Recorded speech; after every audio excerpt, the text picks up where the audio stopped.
In the quiet corners of our weary hearts, in the shadows where fear hides and hope flickers dimly, the story of Jesus Christ emerges not as a tale told long ago, but as a living flame of courage, love, and relentless grace. Jesus, born in the humblest of places, not in a palace but a manger, teaches us from the very beginning that greatness is not measured by where we start, but by how deeply we love, how boldly we walk in truth, and how unshakably we live with purpose.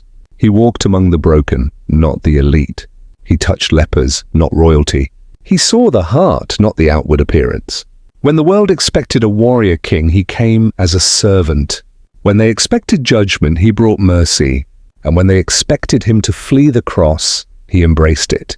There is something profoundly motivational in his quiet strength. He could calm storms with a word, yet chose to cry at a friend's tomb. He could summon angels, yet knelt alone in Gethsemane, sweating blood in anguish, submitting not to his will, but to the will of the Father. That submission wasn't weakness, it was divine strength under control.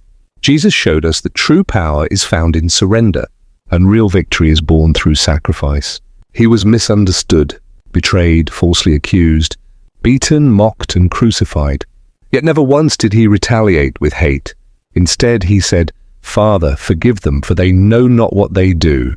These are not the words of defeat, but of radical love, love that refuses to give up on humanity. His resurrection 3 days later was not just the defeat of death, but the dawn of new hope. It was the eternal proof that no grave is too deep, no failure too final, and no sin too great for redemption. If the cross was where love bled, the empty tomb is where hope roared. Jesus teaches us that the worst the world can do is never the end of the story. Your pain has purpose. Your scars can shine. Your trials are pathways, not prisons. He calls us to rise, not just once, but every single time life knocks us down. He calls us to forgive when it's hardest, to love when it's most costly, and to serve even when we are tired.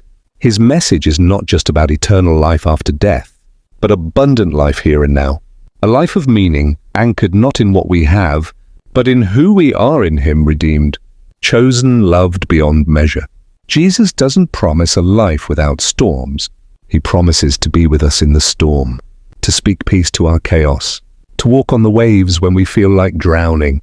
He says, "Come to me, all you who are weary and burdened, and I will give you rest." That is not just a call, it's a lifeline. In a world that shouts, "You're not enough," Jesus whispers, "You are mine."